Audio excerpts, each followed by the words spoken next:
Tony Dunn. Ain't nothing to it but to do it, brother. Let's roll. In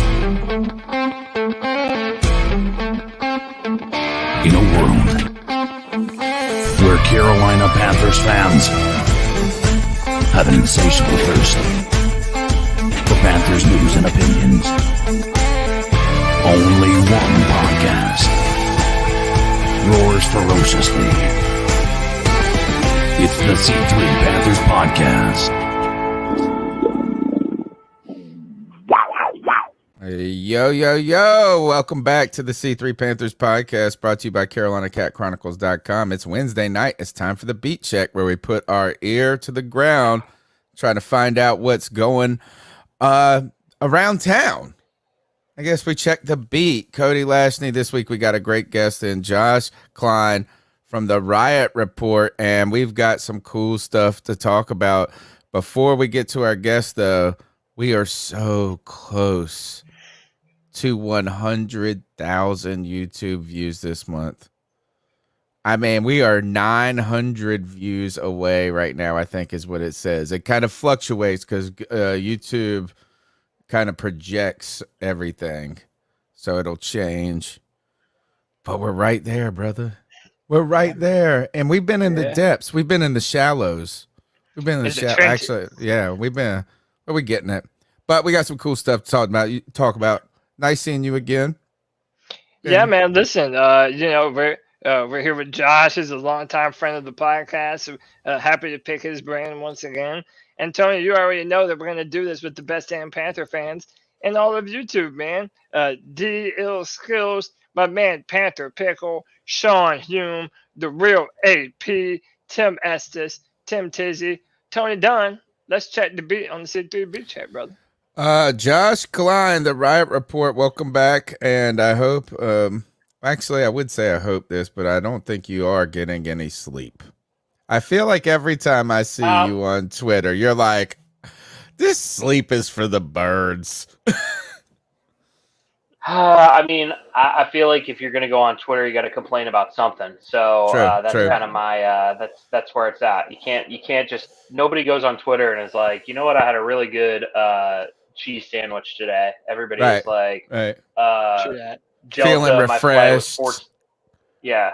My flight was 14 minutes late, and the biscottis were shitty, and I hate everybody. Yeah. That sounds like I have.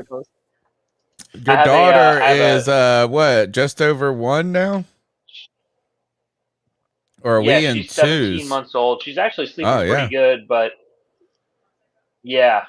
so she's sleeping pretty good, but she just, every now and then she's up at like 4:45 in the morning. Yeah, I saw that tweet the other day.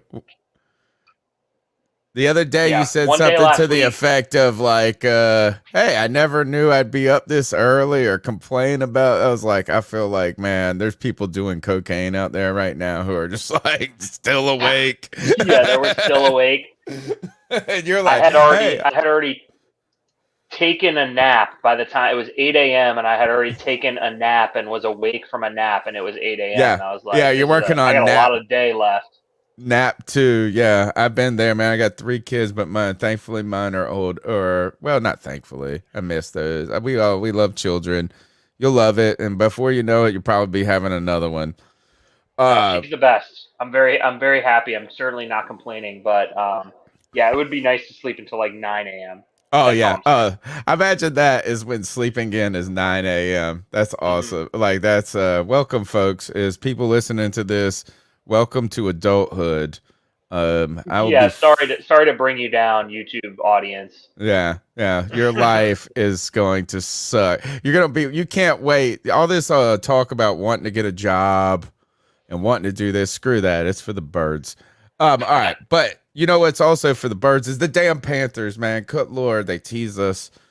They rarely please us, but this week we were coming off a victory, an unexpected victory. Panthers, I think, were like, I don't know, like 8-point. I mean, they were dogs against the Buccaneers, home dogs, and just put the working on them, man. And then now a bunch of stories are coming out, Josh. So on the BeatCheck, what we like to do is go through the latest headlines, and one of ones that caught my eye that the Riot report, I felt like was very early on the scene reporting and talking about, was the offer to trade for Brian Burns. Today, it was announced that Robert Quinn was traded from the Chicago Bears to the Philadelphia Eagles. We've been speculating about who this mystery team was that was offering these 2 first-round picks for Brian Burns that somehow the Carolina Panthers turned down. Cody and I are split on this. I don't know how the Panthers said no to 2 first-round picks. It must have been futures and back in. I don't know. Tell us a little bit about the Brian Burns story, what you know about the offer or anything you got about that news. Sure. So I think it had become. I mean, honestly, when you're a team like the Panthers, I mean, this happened a month ago. I mean, once they went 1-3, once the season went off the rails, which is weird to think about that it was 2 or 3 weeks in, you knew that week 2. Yeah, you knew that teams were going to call. My favorite kind of reports are like teams are calling about this guy, and it's like, well, that doesn't mean anything. Like, I can call the Tesla dealership, but they're not giving me a Tesla. Like, it doesn't matter. I don't have the money for it. So I get it, and I understand why the reports are. One of the things I always like to think about, especially with these like national reporters, like Rap Sheet and Schefter and all those guys, is when they say like a source said this to me, it's like I try to think back. I mean, we all have sources that we're hearing from, but like what is that source? Like, even if you don't know exactly, but like who does it behoove to have these things come out in the media? Does it help the Panthers to have it come out that they're listening to offers for Christian McCaffrey and that they wouldn't trade him for anything less than a first round pick? Maybe. Does it help the Eagles to that teams are calling about Christian McCaffrey, or like that? Does it help the Bills that Derek Brown is somebody that teams around the league are interested in? Like, it's all these things it's such a huge chess game, and so many things are leaked and happening on purpose that I always try to dive a little bit deeper. And ultimately, with this Brian Burns thing, the main report that came out about the Brian Burns is like a lock to be traded was an Eagles reporter who said that. So does that Eagles reporter have sources inside the Panthers locker room? Does that Eagles reporter have sources inside the Panthers front office?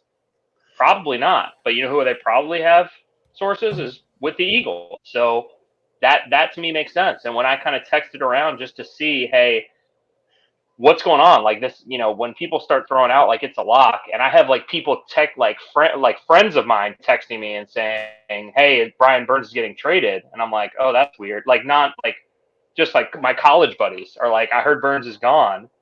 And so I texted people that I know that are in the know, and they said ridiculous, like, I don't even remember what the exact quote was, but they said something like completely inaccurate or something like that. And then ultimately we come to find out that, yeah, I mean, people are offering a lot of stuff around the league. Now, just to go back to like what I just said, like, does it help? Who does it help to have leaked that the Panthers turned down 2 first-round picks for Brian Burns? That's what I was going to ask, is did the Panthers leak that part? That's who I would think is like who does, I mean, it probably helps you if you're trying to negotiate with Brian Burns, and when I say negotiate, try to keep him here. I mean, I don't know. It's like, it helps to make him the highest paid defensive end in the league when he comes up for a contract extension. That's what it definitely helps with. Wow. Okay. Because if I'm Brian Burns' agent, I'm saying, hey, bro, you wouldn't trade my guy for 2 first-round picks? Cool. Well, now you need to pay him $22 million a year. Before I turn the mic over to Cody, do you think they made a mistake? I mean, I think it all depends, right? We don't know what the 2 first-round picks are. We know that Brian Burns is a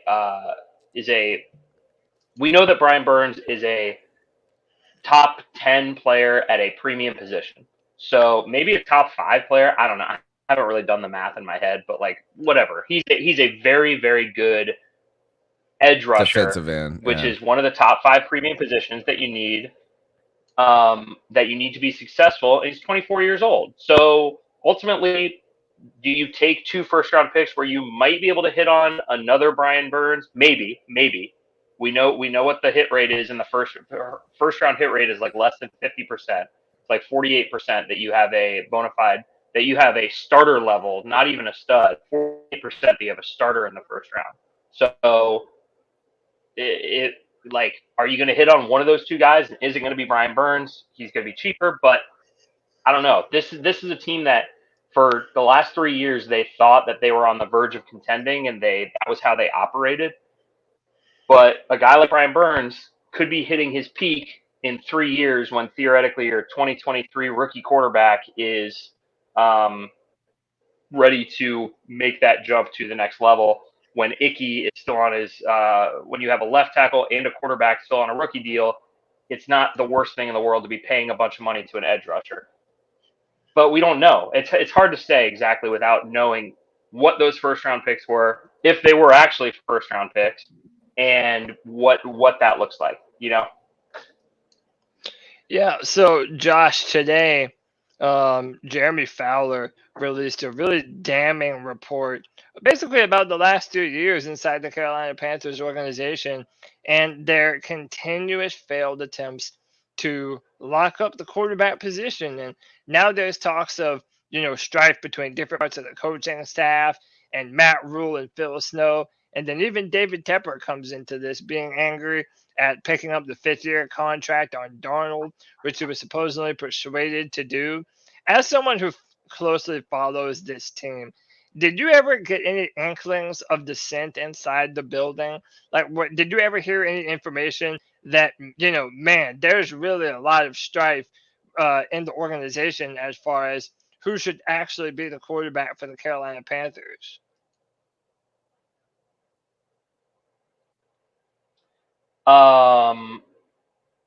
Yeah. Short answer, yes. Long answer is it's complicated, right? I mean, I think that yes, I think there was a lot of dissent. I think there were a lot of conflicting opinions. But ultimately, I think that somebody lost their job because they made the wrong decisions at quarterback.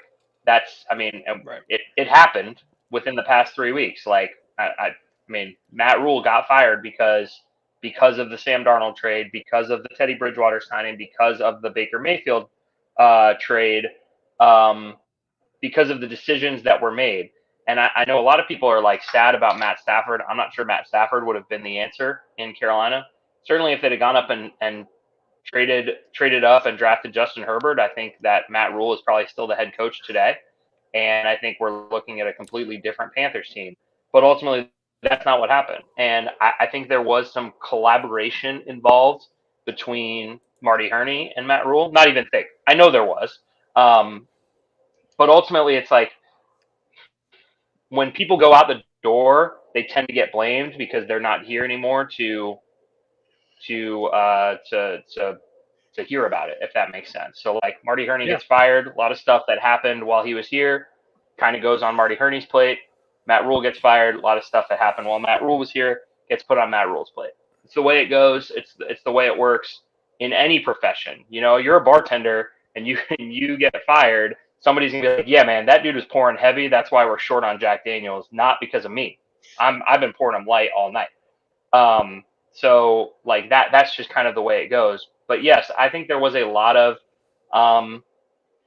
strife, maybe not the right word, but there was some dissent inside the building. There were people that were, that had differing opinions. Obviously, it's a football team, but Matt Rule was a big believer in making sure that that everyone was rowing the boat in one direction. That was how he operated in high school. High school. That was how he operated when he was running Baylor, when he was running Temple. Right. And when he brought it to the pros, because that was what he knew worked. That was, I mean, in his mind, that was the way it worked. And ultimately, it didn't work at the professional level. But in reality, the NFL is such a quarterback-driven league. We know this, that if Justin Herbert is a Carolina Panther, I think we're looking at a whole different situation. They're certainly not in the position they are right now.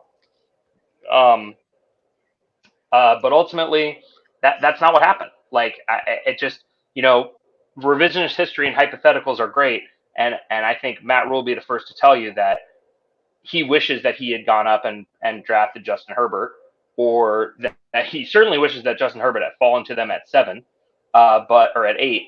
I don't remember. It runs all together now, but whatever it was, I think it was 7, right? That's where they drafted Derek Brown. Yeah, Tua went 5. Chargers went 6 with Justin Herbert, and then we went 7, I believe, with Derek Brown.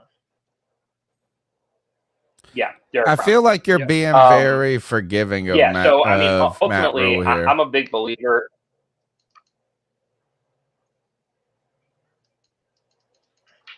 I think that's some lag. A little lag. I feel like you're being very forgiving of Matt Rule here. I apologize. No, it's fine. It's fine. But like, what I mean is I don't know, really man. I'm not just really an empty a quarterback kind of guy. Is it just a quarterback when it comes to Matt Rule, though? No, definitely not. I think that the stuff that happens, in the locker room during the Matt Rule era, there were signs taped that said 1-0 above every trash can, all over the locker room. 1-0, 1-0, 1-0. He gets fired. They're not in the locker room anymore. They weren't there when he was there. I mean, his thing, his brand, the way of the Panther, all of that bullshit was him, and he really did think it would work. And ultimately, it just didn't work at the professional level. I think he operated this program. I think when you look at the guys that he brought in, especially players, certainly coaches, he operated in the way that he thought that it would be successful because it had been successful in the past. But ultimately, it wasn't. He thought that he could coach up guys, and the stuff that works when you are the stuff that works when you're at college, when you have lesser talented players, but you have them for 3 or 4 years, you coach them up, and you win. That's just not the way the NFL works. And, when guys that you're talking to, when you're telling to buy in and to say 1-0 and to be one of you and have the Pepsi brand and all that other stuff, when they're making just as much money as you and they're not 19-year-old sophomores, it doesn't really resonate. And I think ultimately that's what we ended up seeing. And they just didn't win. Like, if they had won in year 2, then that stuff really matters. Well, you know what I'm that's saying? Like, Belichick can do all the Belichick stuff, but because he has the past, he has won, so he can do we're on to Miami, we're doing all this stuff. But I mean, Matt Rule kind of prided himself and did a lot of stuff that he thought was Belichick-esque, but he didn't have the history or the success to back he didn't up. have the success. The one thing that I have to ask about all of this is the story that came out today. Some of the things that Tepper has said in his press conference, they asked him about what he kind of would do differently in the future and things, is that he said he wouldn't give, I guess, maybe all the power to the coach. There would be more balance. My question about this is as we look at kind of some of this fallout that's coming out, is Fitter a real dude? Is he a guy that can be a GM, or is he a wet noodle? And like just a yes man, like, because right now the way it's being painted is he's a guy that could navigate between a coach who was maybe a little too full of himself and an owner who is very prideful. Well, I don't think he's a wet noodle. Okay. I'll say that right now. I think that I really like the way that Fitterer handles the draft. Some of the things that he says I really agree with, in terms of, like, he has said multiple times that the more darts you have to throw, the better. And one thing that I have, like, as I dove into covering the NFL and learning more about the draft process and just the way that rosters are constructed, it's that the draft is like 40% luck. Like, yeah, you could be really good at drafting, but ultimately, like, the right guy's got to fall to you. You got to have the right position open. You got to have the balls to make the right pick, trades, all that stuff. And the hit rate on being successful in the draft is just not good. So, like, the idea of, like, trading back, picking up more tickets, I love that idea. But in reality, like Scott Fitterer, signed the transaction log to trade for Sam Darnold. He signed the transaction log to exercise the 5th-year option to trade for Baker Mayfield. And I think, I know Rule was really pounding the table for Mayfield, needed a new quarterback and whatever. And you look at some of the other quarterbacks that went in this draft that are not Matt Corral. You say maybe that's somebody that could be better than Corral, but ultimately we just don't know. We haven't seen anything from Matt Corral. Not to his fault, but I mean, just injury is what it is. But I mean, it'll be interesting to see what Scott Fitterer does when he has 100% control of the roster. I am hesitant to say that Scott Fitterer has 100% leeway in terms of picking the next coach. I mean, I think nobody thinks that. It doesn't right? seem like he has any control. Like that's, I mean, I won't say any control. That's the wrong way. But it does not. I don't feel process. Like I don't feel like Tepper has learned. Maybe not learned. Listen, I think he's ready to just get back in the driver's seat again. I have. Here's the thing about Dave Tepper. He has run the organization for he's owned it for 5 years now. He has pretty much followed the new owner playbook to a T. Every chapter, every verse, he has done it. He has gone out and done the fan service of something that doesn't really mean anything, but the fans have been clamoring for it for years. He has put the logo on the field. Basically hollowed out the business side and filled it with all of his people. Yep, exactly. Hollowed out the business side, filled it with his people. Changed the way the business is run. He has fired the incumbent head coach and the incumbent quarterback at the first signs of trouble. Now, Cam Newton, there were a lot of signs of trouble. Whatever, we'll deal with that, I'm sure. But Ron Rivera fired on a Tuesday in Week 12. Went out in that first coaching hire process and hired the big name college coach that couldn't be brought to the pros, that nobody else wanted. Gave him a huge money, gave him a huge contract, gave him the contract that nobody else would give, gave him a ton of power, and ultimately didn't work out. This has happened with every single new owner. You know what's funny is I did research on this. Every single guy that has bought an NFL team in the past 25 years has fired their head coach within 2 seasons. And once they fired that guy, they brought in another guy, and that new guy has never worked in any scenario. Never worked. Sometimes it's Nick Saban. Sometimes it's whoever Jerry Jones hired, but it was somebody in Jacksonville. Who did Jerry Jones replace? What's his name? The dude from Miami. Everybody loves him. He's on Fox, or he used to be on Fox. Yeah, not Jimmy Johnson, right? He fired right. Jimmy Johnson, right? I mean, he fired Jimmy Johnson, I think. Yeah. So, wow, so now, that's interesting.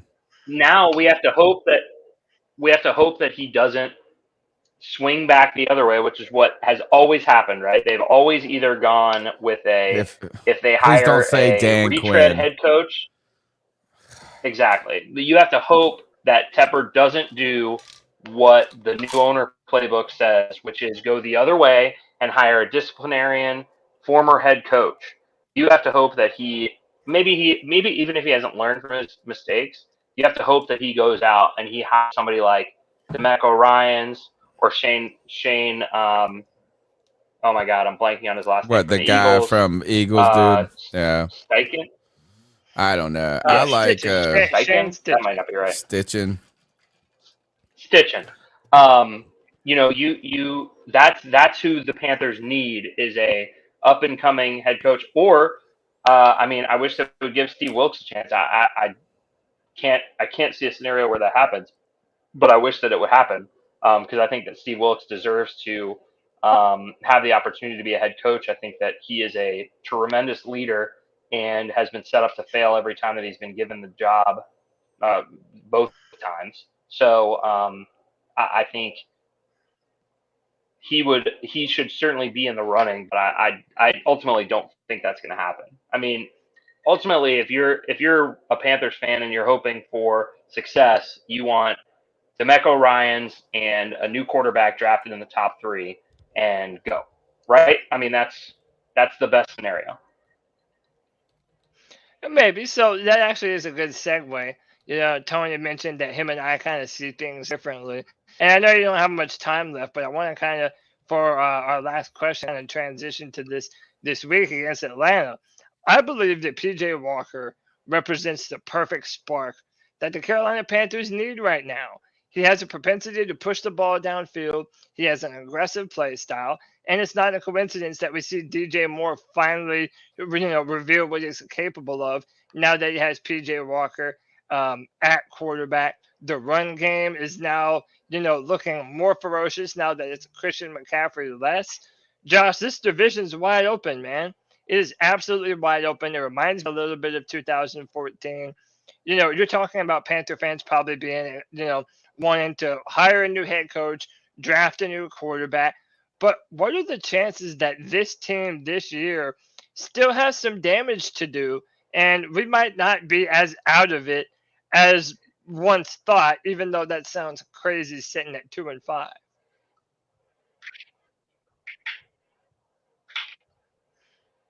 Oh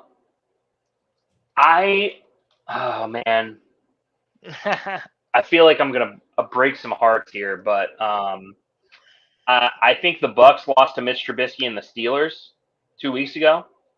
And yes, the Panthers did put an absolute pounding on them, and it was good to see. Good to see that they could do it. Good to see that their defense could do could produce for 4 quarters, and that their offense would keep them alive.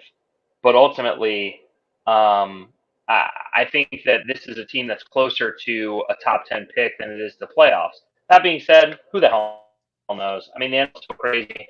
They, they could certainly go 7-9-1 or 8-9 and squeak it out. But ultimately, I'm not sure that. I think that hurts them for the future more than it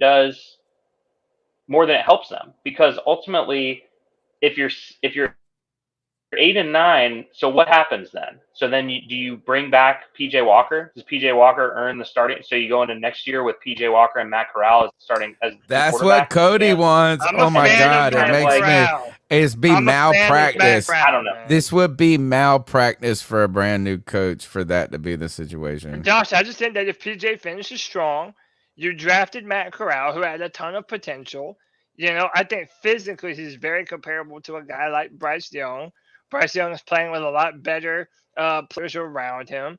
If you're in love with a CJ Stroud or a Will Levis, I understand that maybe Corral doesn't quite have that physical ceiling. But I don't know, man. I think that if PJ has a strong showing and you have a rookie quarterback under contract, it's not as crazy to me. Considering there aren't a lot of really good free agent quarterbacks that are even going to be available this offseason.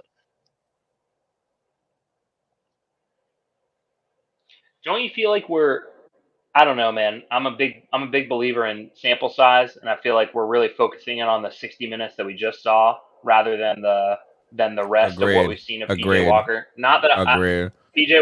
No, like he's PJ a Band-Aid, Walker, bro. He's a Band-Aid. And he's a good leader, but ultimately, like, I just don't. I feel like if you're selling me on PJ Walker as the starting quarterback, that looks like for a team how long? That's looking for a top 5 pick, not a team that's looking for a playoff. Right. Well, I would say this is that PJ Walker is a great dude that can go and win us a game next week, or not go, or commit. He can make plays. He's an athlete. I liken him to a kid that I went to middle school with, Travis Bailey. He's the nicest kid in the world. He's just like always good on your basketball team. You know what I'm saying? Like, he's never the best. He's not the most talented mug. He just passes the ball well. He got a good pump fake, a head fake.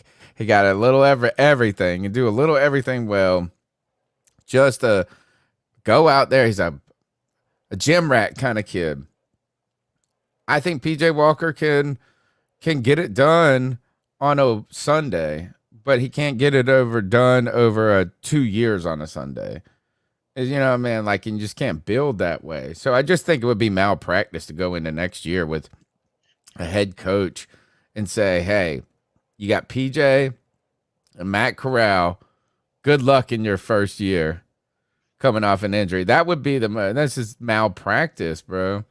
So, look, we know you got to go. We have so many. Well, first, we want to try to get you back on and get some insight in not too long from now. I'm trying to think if the last thing. I don't have anything. I mean, I have so many more questions. For sure. Wait. I know I said I got to go, but I do want to rebut to that. I think that I get it. The idea that that the Panthers just blew out the Bucs and Tom Brady 21-3. It feels like everything is happening, but we are 5 days removed from the Panthers 100% tanking and people thinking that they were going to go 1-16. Like it was fun. Literally on Saturday. And now we've gotten to Wednesday and everybody's like, you know what? They're going to go into Atlanta. And if they win, and I get it. Like you look at the NFC South, and the NFC South is a terrible division right now. But ultimately, I think that the Panthers are not going to abandon their plan now that Matt Rule has gone. And I don't think that their plan – I think the fact that they have not gone out and signed Bradley Chubb or didn't go out and sign another quarterback or anybody, or like I don't think that obviously they're not going to trade for Bradley Chubb or bring in one of these guys or like Jerry Jeudy or whatever. But ultimately, this is a team that has been selling the past week. Yeah. And I would be surprised if they are not continuing to sell. I think there will be another guy traded, maybe an offensive lineman, not a starter, may get traded over the next 5 days. Because this team is trying to prepare for the future rather than try to win this year. And they're never going to say that, and they shouldn't say that because the guys in that locker room deserve to go out there and try and win. And we've said it before, you'll hear it every week. Tanking doesn't really exist in the NFL, but somebody used the phrase administrative tanking. Yeah, and that makes a lot more sense. Yeah, I'm that guy, Josh. Josh, I don't care where you heard it. It's Cody. Cody's been saying this. I've been saying this to Tony Doan for years now. Tanking doesn't take place on the football field between players or coaches. It's about contracts. Organizational level. You're trading players away. You're offloading money on expensive players. Acquiring assets. Yeah, you're trying to build for the future. And, I'm taking credit for that, dude. I don't care. He does. I want to get one more take off, too. The Panthers should be, they're not going to, but the Panthers should trade Derek Brown before the trade deadline. Derek Brown? No. You should trade Brian Burns. Listen. He's playing his absolute best right now, right? He could draw you a first round pick right now. He is going to be due for a ton of money, not this year, not next year, but the year after. That'll be year 3 of a rookie quarterback when you should be in your window to win the Super Bowl, to go to the playoffs. You do not need to be spending $15, $20 million on a defensive tackle in that season. If you can get a first round pick right now for Derek Brown, you should do it. They're not going to. Do the Panthers pick top 5 next year?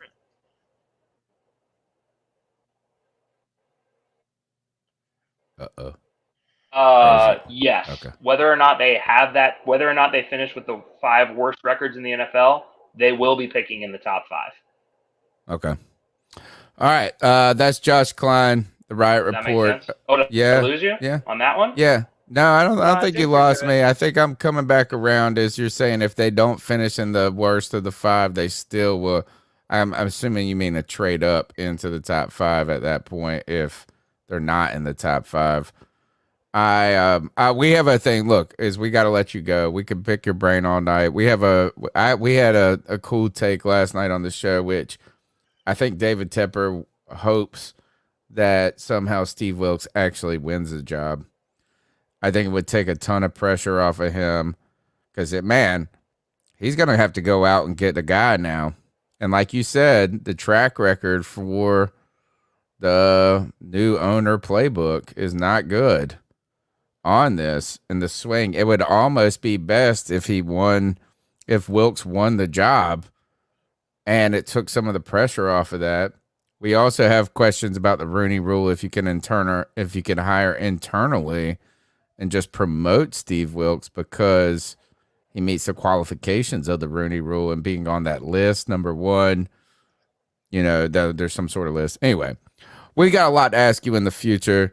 Josh, tell us what's going on. The Roaring Riot. Boy, you guys are battling through a tough season for fans, and it hasn't been the first season, but this has got to be one of the toughest seasons to organize fan support. But we're with you. I just saw my friend Susan Deans, and she's a member of the Roaring Riot, and she was talking about her tickets. I was like, gotta put them on the Riot Exchange, this and that. So tell the people how they can not only find your work, but how they can support fans and the fan community in Carolina. Yeah, man, we appreciate that. Listen, a lot of people are like, I don't want to spend another dollar with David Tepper and the Panthers. We are not related to David Tepper and the Panthers. We're our own separate entity. But ultimately, the Roaring Riot is the fan union of the Carolina Panthers. So if you're a Carolina Panthers fan and if you are watching the Carolina Cat Chronicles, I certainly believe that you are. You go to roaringriot.com. You get a cool T-shirt, sticker patch, all that cool stuff. With your membership kit this year, we throw a huge tailgate, a block from Bank of America Stadium. The one on Thursday night is going to be incredible. We've got these light up glasses that are super fun. Everything's dedicated to Sam Mills this year. We go to away games. If you ever heard Keep Pounding chants on TV at an away game, that's the Roaring Riot. That's us. So we just want to bring Panthers fans together and raise money for charity. That's the reality. Those are the two things that we want to do. And I just saw, do the Riot do Philly games? Yeah, we have a Philadelphia chapter. We have 40 chapters all over the world. So go to roaringriot.com, click the chapter map. You can see if there is a group watching Panthers fans or watching Panthers games at a bar near you. You do not have to watch alone. You can go and watch with other Panthers fans and get drunk with them and yell at how much so you don't have to kill yourself by yourself. Exactly. It started because Zach was watching games by himself in Philly. I used to watch games by myself in Denver. I know what it's like, so you don't have to do that. The other thing is, if you like hearing about the Panthers news and you like a little bit of snark and a little bit of sarcasm and maybe some insider stuff and maybe some silly memes, go to theriotreport.com. We're not publishing as many articles every now as we used to, but if you sign up we have a daily newsletter that goes out that I curate, Jason Huber curates, that Zach Luttrell curates, that has every single piece of Panthers news that you need every morning. It hits your inbox, and we think it's pretty cool. It's basically the Charlotte Agenda or Axios or whatever for Panthers fans. So encourage you to sign up for that. And then follow me on Twitter for @JoshKleinRules if you're looking to see people complain about getting up early. Fantastic. Thank you again for coming on. We're going to get you back. And all right, that's it. We'll just keep pounding, brother. For sure, man. I'll come back, and I will not have a heart out to go watch House of Dragons with my wife, and I will be able to get drunk on this show and reveal all kinds of secrets. Yes. So. Yes. Perfect. Dude, perfect. The fact that you said it's for the House of the Dragons, you're all good in my book, dude. Rings of power, baby. Greater than. Oh, who gives a shit? Gotta do it. All right, man. Take it easy. I love you, man. Cody, I need you to take the mic for about a minute and 30 seconds as I diffuse one fire real quick, and then we finish up because there's a couple of things I want to talk about with this article. So talk to the peoples, particularly Just Don't Care. Chat, you hear that? You got some alone time with your boy, baby. What up? First off, shout out to Just Don't Care for the $5. Since I got behind on my donations, fellas. Keep pounding City 3. Just Don't Care. You're the man, bro. You know I appreciate it. But listen, man, Josh had a very interesting take about trading Derek Brown. And look, I just have to respectfully disagree with him. I really do believe that going forward, The reason why any head coach is going to want to be here for the Carolina Panthers is because of the defensive players they have. Guys like Brian Burns, guys like Derek Brown, guys like Jeremy Chin and J.C. Horn. This is the crux of your defense. That is going to be one of the reasons why you're a contender going forward. So, and he has 3 years left. I don't know. Just Derek Brown seems like a bridge too far to me. And I don't know, man. I really, I think at one point in time we thought that we were going to be doing the fire sale thing. But knowing how many losses the Panthers have had to suffer through these past few seasons, like if you're not doing everything in your power to try and win football games, then you're not doing it correctly, man. There's so many quarterbacks to be had in this draft. I mean, look, even if you're picking, somewhere between 7 and 13, that might still be striking distance for the Panthers to trade up and draft a guy that they like. Be that someone like a Will Levis, who has a ton of physical upside, or a Hendon Hooker. I saw Pickle was in the chat. He's a Tennessee Volunteer fan. Hendon Hooker is very mobile, has an incredible deep ball. You might be able to find yourself in a position to be able to move up and grab some of those dudes anyway. So why wouldn't you be trying to win football games right now? I just think that you absolutely should, man. And by the way, listen, if you follow me on Twitter, you know I am loud and proud in my belief of Matt Corral being a highly underrated talent. And listen, I know a lot of you don't have a reason to believe in him right now. You saw a very small sample size in the preseason of what Matt Corral was able to do. But I'm telling you, man, this guy has upside that a lot of people are overlooking. And, it might not be the most likely of things, but I really just think that Matt Corral has a ton of talent that he hasn't had the ability to show yet. And inside this new and improved Panthers offense that has a run game that is able to pass protect, I just think a quarterback like Matt Corral is built to thrive. Whether or not it happens is beside the point. Right now, the only focus in the organization of the Carolina Panthers should be to beat the hell out of the Atlanta Falcons. And literally nothing else matters, man. Cody, I want to go, since we're on the beat check, let's check some of the beat and just pop around real quick while we got some time. Let's jump over to Cat Crave. Let me see. Let's see if I can. Shit. Look at your boys. Yeah, look at that. Oh, man, I've seen that before. I've heard that before. Nice. All right. Yeah, Josh, I did want Malik Willis because I have a firm belief that you bet on physical upside. Matt Corral also has a ton of physical upside. By the way, this year, that's probably why I'm going to be higher on a guy like Will Levis than most people. Because regardless of what he's done at Kentucky, you have to project these players into the NFL, into an NFL playbook, and how fast they're going to be able to pick up said NFL playbook, man. So, I don't know if I would say fast, how fast, but I would say is that one of the things that you have to do in the draft is think about what someone can be, not who they are. Only. Yeah. Right, some people have peaked. You don't want them to have peaked. There are so many of these quarterbacks that we have, I think quarterback is a easy way to look at it, is they are their best in college. And like Patrick Mahomes is better now than he was in college. Absolutely. Just that simple. So was Josh Allen. So was Justin Herbert. Right. And so are a lot of people at their own jobs. Think of it like that, is that I sucked. And first, I still probably suck. My wife probably mad at me right now, unnecessarily mad for, I will tell y'all next week's Ice Up. Well, that's watch for you. But the point is that as we, wouldn't it be weird for you? I think it's odd for us, and maybe this is the win now. I don't know what culture it is. I don't know why we think this, but you are what you are right now, and that's not really the case. It's kind of like saying Brian Burns. Like when someone said in the chat today, Brian Burns was 24 and he's got 4 years of, I think it was Ted Tizzy said 4 years of, like that's a Madden wet dream. He's 24 and he's already he's a 4-year vet.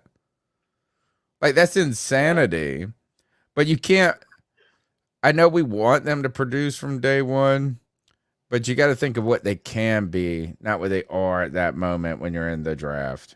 Yeah, but especially the quarterback position, Tony, because all these guys, even Will Levis, who's in a pro-style offense, they're not necessarily doing things that they're going to be asked to do at the NFL level.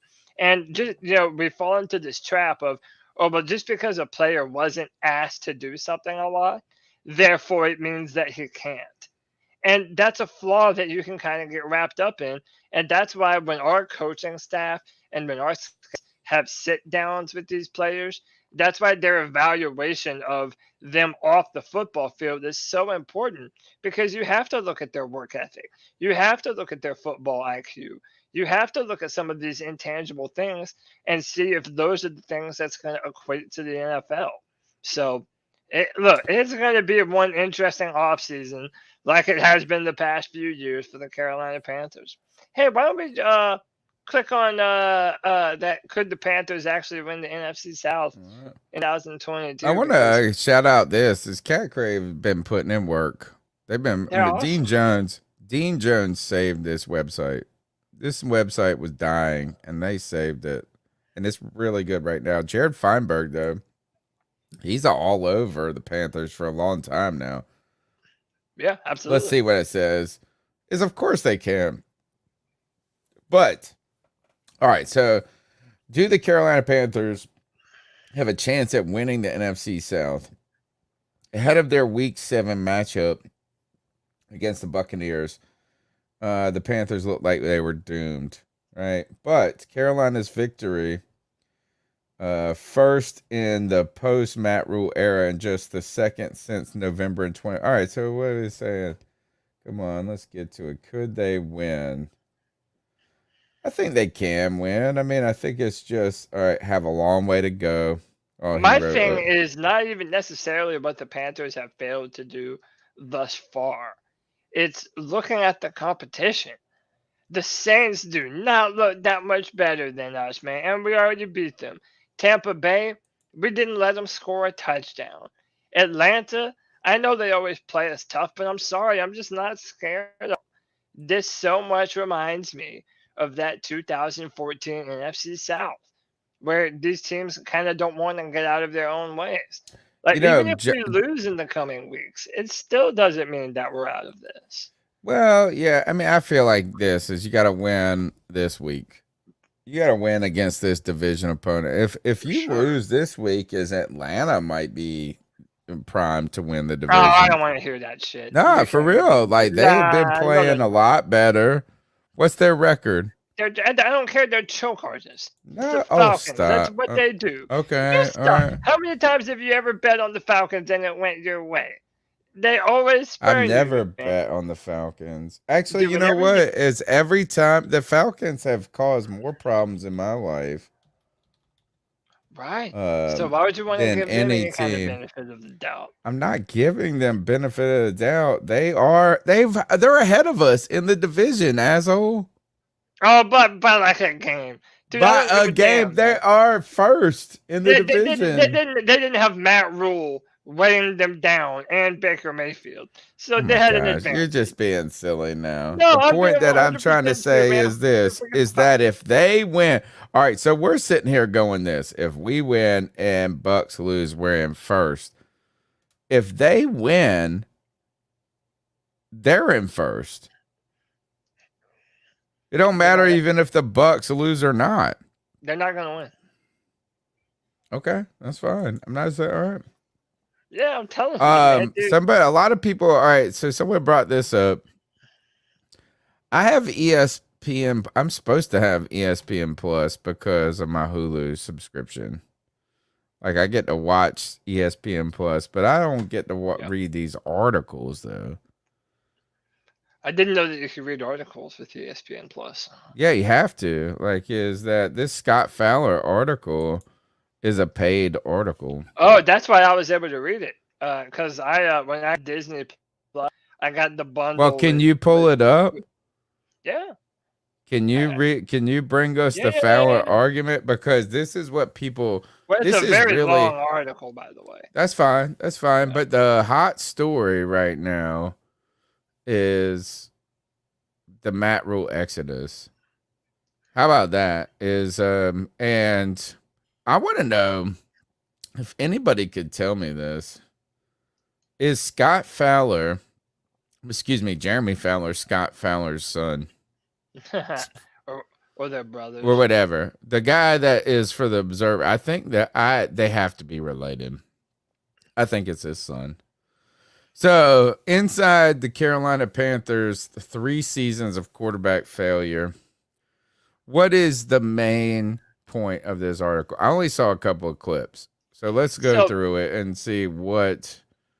Tell me a little synopsis of what's going on. There's a lot of it, but in summation, basically, at every step of the way, there was a better option that Panthers wanted, but then failed to get. So, for example, the first one was they got rid of Cam Newton, and they wanted to sign Matthew Stafford, and we all know this. And apparently, at the Senior Bowl that year, a deal was very close to being made. The Detroit Lions had already sent over to Carolina all the info pertaining to Matt Stafford's back injury, but like they had done real work, so much to the fact that on the way back from the Senior Bowl, before they got on the plane, they thought Matthew Stafford was theirs, and then by the time they got there, Los Angeles had swooped in and gotten Matthew Stafford, and the GM apologized and said, "Yeah, sorry, it just happened real fast." Almost as soon as that happened, they turned their attentions between a bunch of other quarterbacks that were on the market. Carson Wentz being one of them. There were other people, but ultimately Teddy Bridgewater ended up being that player. It was also revealed they're thirsty. Yeah, but look, this is the part that breaks my heart, because you know how much of a fan I was of Justin Herbert, but there were many people in the scouting department, and even a guy like Fitterer himself, that wanted to move up. Fitterer wasn't here. Hurney, pardon me. Hurney wanted to move up. The GOAT of first round picks. I know, man. Shout out to Hurney. The GOAT of first round picks. My man said that He said there's only a 40% hit rate on first round picks. Well, he ain't ever talked about Marty Hurney before. They wanted to move up for Justin Herbert. And if you remember, the New York Giants, they were picking, I think, like 3rd or 4th in that draft that year. And the Carolina Panthers, they were even willing to move up with the Giants in order to make that deal happen, to jump in front of the Dolphins and the Chargers. However, here comes Matt Rule. It was his opinion that there were too many holes on the team, and get that requisite amount of draft picks in order to get Justin Herbert would prevent them from filling out the rest of the roster adequately. By the way, that's the same draft where the Panthers went all defense. Like literally every pick in the draft was all defense. Then it's that next year where Matt Rule was head over heels about Sam Darnold.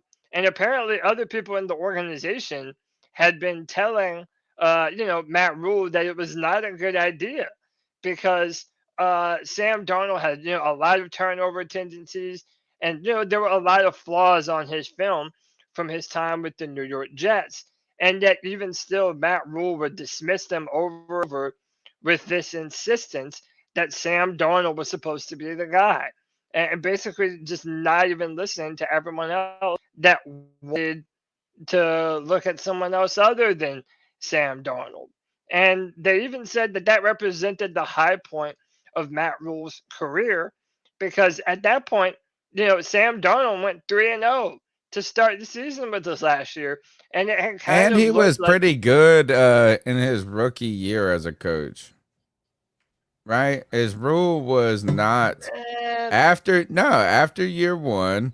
There was Look, nothing is good about him. no, it was look as we had moved on, unserendipitously, I guess would be the word, or as close to that as I can pronounce it, from Cam Newton, which made fans perturbed. We Including had a myself. new coach. We had a new coach who's a college coach that we had a lot of concerns with, and the team looked competitive in year one. It was year two that it looked like I think, what I expected year one to look like. Well, but Like again, a mess. Year year two was a one was the mess. COVID year. Year one was the COVID year.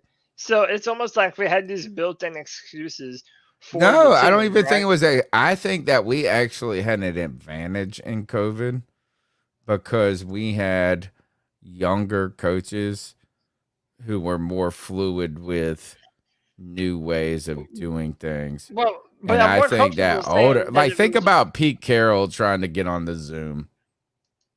Yeah, that okay. That's what But my I point really, is I like, truly think that the COVID year it was an advantage to younger but digital looking back at minds. that early year in hindsight, it's just like his next 2 years. So, even though we at the time wanted to give him the benefit of the doubt for being a first year head coach during the COVID year, like, point being, after year one, Tony, you're not saying, this dude has to go right now, unless you were like Greg or G Baby or whatever No, that that's what I'm were able to saying is see I through. Right. thought that But we that's were my point, though. building the right But when you direction. but when you look back at it now, it was always the same old thing. It was a college coach that could never truly put in the right position to succeed. And literally, as you go through this entire article, Tony, literally every time a major quarterback decision needs to be made, it was What's the almost most always damning on part that about the rule. article to you? How about this? Tell me the three things. If you could tell me three things about this Okay. article, one is the most important, one is the most damning, and the one is the most surprising. Ooh, let's So do it the like that. What's the most important part look that we learned about to this? me the most important part is that they decided to not bet big on Justin. And you look at what that guy's capable of doing. You might want to be down on him this year because the Chargers are very No, you hurt. shouldn't. You Yeah, shouldn't. He's but been. He's that still guy is a incredible. franchise Six. quarterback. And by the way, one of the things that I said on this podcast is that Justin Herbert had Luke Kuechly DNA. That's what Dave Gettleman said about Christian McCaffrey when they drafted him, and that would have been the same thing with Justin Herbert, except at the most important position in football. Um, One of the most damning things is they said that this season, right, it was like right after the Cardinals game, that you could sense there was a visible like a tension amongst Panther players that they were kind of down in the dumps, kind of like upset with themselves. They felt like no one could be themselves, and yet the coaching staff was quiet. Like there was no trying to rally the troops. Like they didn't even say much to the team that had been continuously losing so much.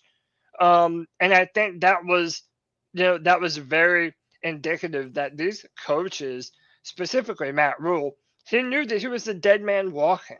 I mean, he absolutely knew that going forward, his ass was on the chopping block.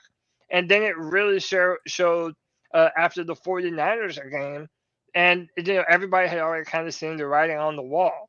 To me, the most surprising thing, Tony, and I guess it isn't surprising, but just for the sake of the gossip, that multiple different sources told Fowler that after Donald started underperforming, David Tepper was furious with the fact that they picked up his fifth-year option before he had ever played a snap of NFL football, and that he was apparently persuaded at the time by Matt Rule and I believe Fitterer and other people in the front office in order to, in order to kind of go forward with Sam Darnold. They convinced Tepper that they should pick up the fifth-year option and he was absolutely livid about it. And I just find that to be, the most surprising and yet the most unsurprising thing at the same time. And Tony, I'll give you a bonus one. After Matt Rule was fired, so this is probably the saddest thing to me. And then I'll read this super chat by Michael Davis. The saddest thing, Tony, was guess who was the player to rally the troops and try and get the morale back up after Matt Rule had been fired? Can you guess who it was? I mean, you want to say Shaq Thompson, but I feel like it's going to be somebody who is kind of on the outs with the... Boy, I'd say, how about none other than Christian McCaffrey was the one who got up in front of everyone and gave it's like a leader of the locker room and tried to rally the troops and try and get the morale back up. And then, dude, not even a few days later, this man is traded to the San Francisco 49ers. Do you think... is it strange that Christian McCaffrey wasn't more of a feature in the Carolina Panthers media? Why has he just been absent from everything? Like, I feel like we paid him. They should have been trotting him out after these games to do some press conference. We haven't heard from him at all. So when you say that, like, I almost feel like Christian McCaffrey was either an introvert or is just trying to go bang Olivia. And I do not hear him speaking or talking at all. Man, I kind of the plan was from the jump, like a DEFCON 5 or whatever. If this season starts to go downhill, Christian McCaffrey is if he's healthy, of course, Christian McCaffrey is the first person that you're going to be trading off of this football team. So why put him in all of the promos and all of that kind of stuff if you know that there's a very real possibility that you might be trading him away at some point later in the year? I think that definitely plays into the discussion. Hey, real quick, we have to give love to our man Michael Davis. Patron saint. This is the $35 love bomb. She says, I'm going bird hunting in Atlanta Sunday. Might even bring some batter and hot oil with me. Who's down? Keep it up, fellas. Get those likes up and crush that algorithm. You heard the man. Hit that like, hit that subscribe, hit that notification bell for every single time the C3 Panthers podcast goes live and brings you the Panther information and discussion that you so love. Fried Falcon on the menu. Ooh. Fried Falcon sounds delicious. I will say, all right, so I've looked around a couple of things. I looked at the let's see what Panthers are kind. Yeah, this is another sad one that was in the article.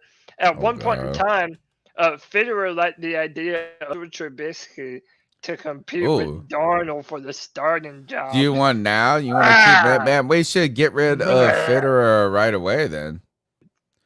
You know what is the news that is coming out on this story?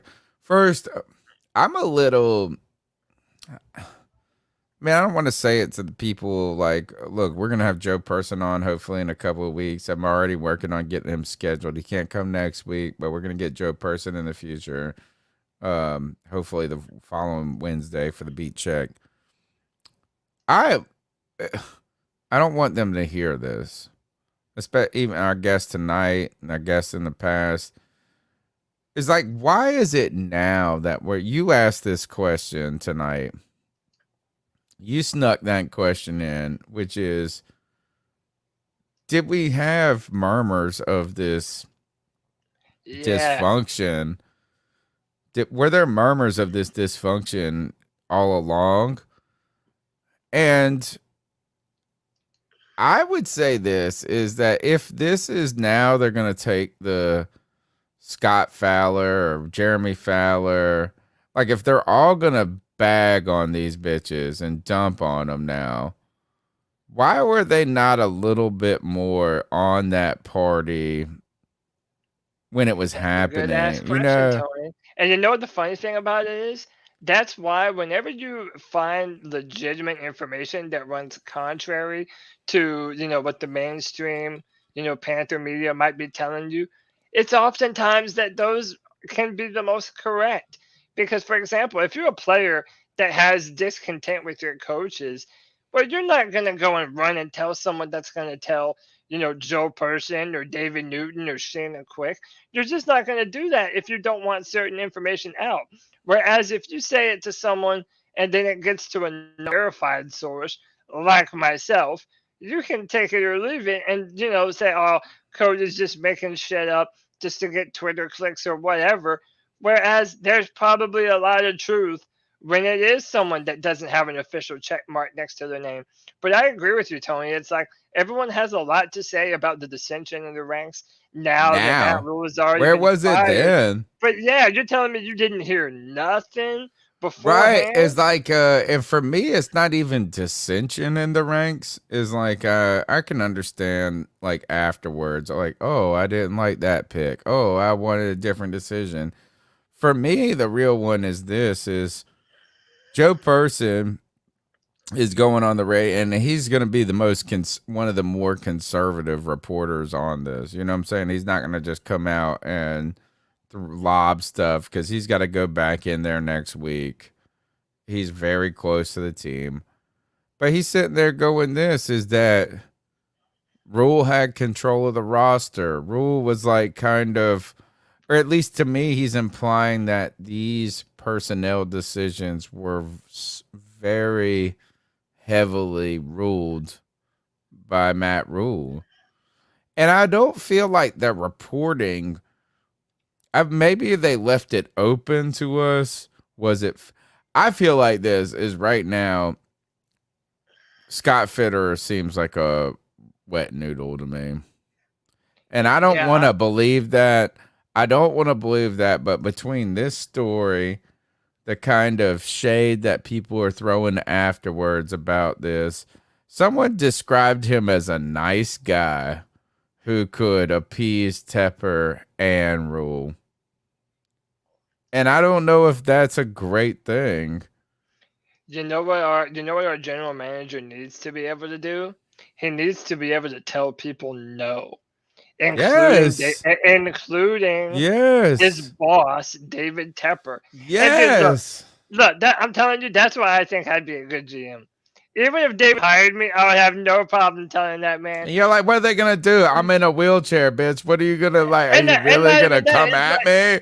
It's like, dude, I have the balls to tell people, hey, look, if you want to do that, it's whatever, but there is no way that I'm signing off on that dumbass decision.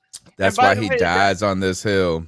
Yeah, or he says he don't like that. Cody's always like, I live on this hill.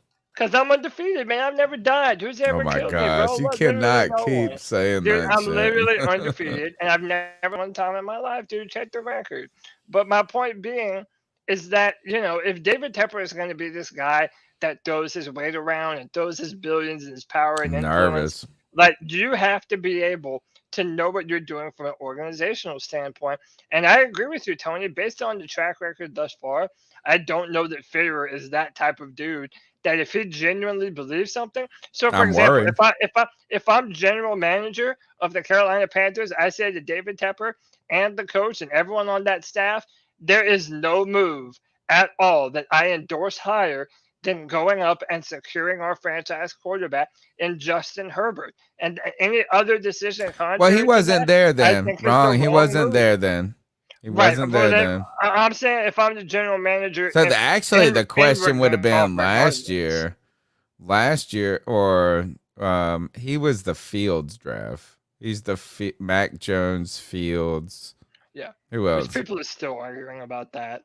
J.C. Horn or Justin Fields. Well, I will tell you this, is that I believe more in Justin Fields than I do in Mac Jones. And I did then, and I still do to this day. Yeah, same. I just legitimately then, I was all on the Justin Fields train, bro. Yeah, and by the way, shout out to Michael Johnson. He says, Tepper is pink as hell while reading these articles. And that's another thing. Tony, that's another thing they revealed, that David Tepper, and we saw this in the press conference, after he fired Matt Rule, David Tepper, not only does he check social media, but he listens to what the Panthers media is saying and writing about him. And he's a frequent checker and observer of all course these he different is. kinds They of all things. are. Yeah. Absolutely, man. So, by the way, Tim Estes, I never said Kim couldn't play left tackle. I said for the purpose of our run game, you're putting Kim Aquanu at left guard, and I still don't think it would be a bad idea. What do you think about? He's an awesome left tackle. What do you think about first Sticky Icky put it in the air? Ooh wee. Shit. What do you think about this shade that people are throwing on your boy Brady Christensen at guard? This is literally the first year in his life that he's ever played left guard at an NFL level, and his numbers are high in pass protection. I think run blocking is something that he's going to have to get the hang of over time, but I'm not worried about it, man. And I'm certainly not giving a damn about PFF, man. PFF, Why you don't want to start Michael Jordan? Oh, dude, you don't want to start Cade Mays or whatever. Like this dude, I don't even know his name. They're like, oh, if we had Cade Mays, we'd be fucking #1 in the league. I was like, whatever. Shut the fuck up. Oh, sorry. It's embarrassing. If I never heard the name Michael Jordan in relation to a football player again for the rest of my life, if I never heard the name Michael Jordan, I would never know anything about basketball, bitch. Yeah, man. It's like, dude, I'm so done with it. Time. And by the way, we rushed for 173 yards. I know. I know. How bad? How terrible was it? Liability, man. I know. It's dumb, dude. What I do actually, it's not dumb. It's like a reasonable position to like have questions, concerns, and this and that. But what is dumb is for 85% of your life to say that PFF sucks, and then the one time PFF verifies your position, you're like, oh, look at these grades. Because I'm pretty sure, and you guys, the people that are listening right now, don't really know what the hell we're talking about. I mean, they do. They know who we're talking about, but they don't know. A little bit of inside Panther baseball, you know what I mean? Yeah, but the point is these motherfuckers are always like, oh, don't ever trust PFF. That's why I don't ever give a fuck about PFF.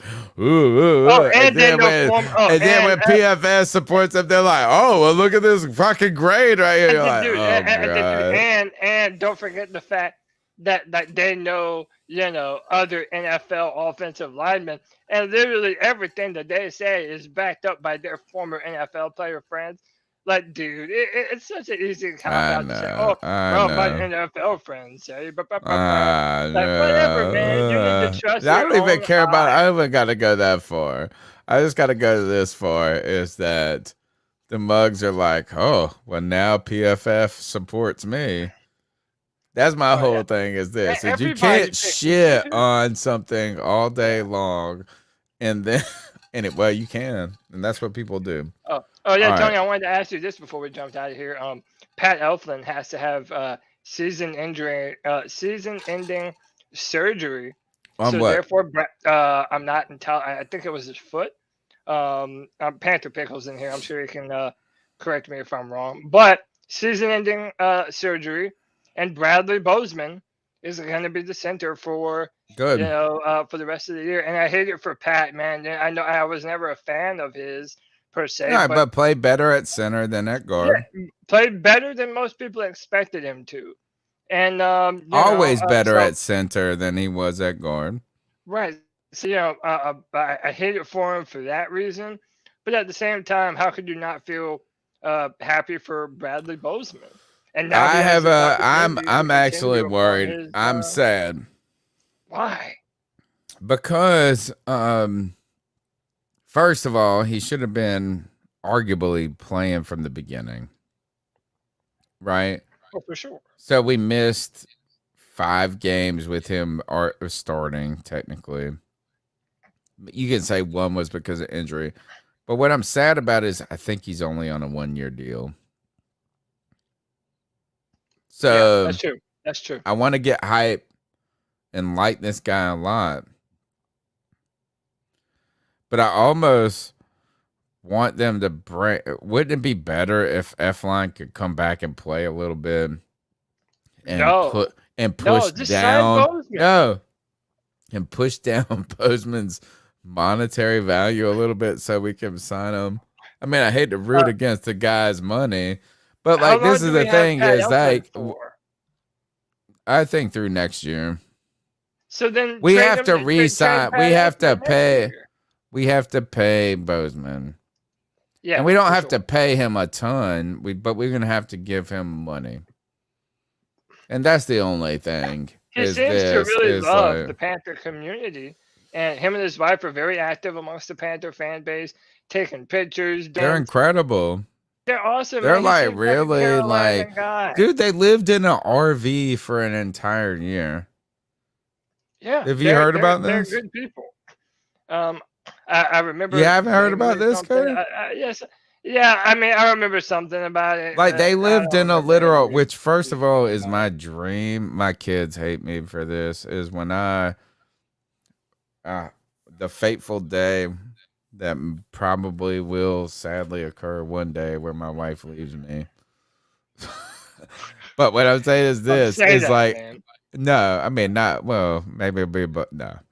What I would just say is this, is that if you can work virtually, if you had a job where you can work virtually and you could get that dope ass 5G hotspot internet, I would just buy a fucking RV and travel. Have you ever seen those shows that show like I would love that shit. I would just like, you know the dope ass mobile homes, like the $100,000 something mobile homes with all the luxury amenities like that. Dude, that would be fun as hell. Dude, you just go on the road. I mean, you don't got to go over. Yeah, but like you pull your car behind, you pull a little Prius behind you. And man, there are these old people that live down the street from me. They're older. I don't know them that well. Man, there's like 5 or 6 blocks down the road. But there used to be a trailer home there, and they got it removed, and they put this ballin' ass RV there. They built a little deck. They got a deck. They got a storage shed. They got their Jeeps. They got trucks in the back. The hurricane came a month ago, and these bitches just took their RV and bounced. Deuces. I mean, they were just like, we're going to the mountains. Like, I mean, what a that's baller as hell. I think if I was a single man right now and I had a little bit of loot, I think that's what I would do. I would just buy a fucking $120,000 RV. Pimping all over the country. Got a new one every night in every city that you go to. I don't even care. It's not even about a new one. Yeah, but yeah, that's what I would do. Yeah, man. But kind of off the topic of Bozeman, but how about this? I'll just say. But no, he lived in the RV for a whole year. Him and his wife. And they're not. And he's not a small person. No, he's a big dude. I think Tim Tizzy was in the chat room earlier saying he's like a good old farm boy, just a happy old good old farm boy with farmer strength, throwing barrels of hay into a tractor. Like gives off that kind of vibe. That's what you need. He's a lovable dude, by the way, man. You know, we haven't had like a dude at center that everybody was able to get behind like that since Khalil.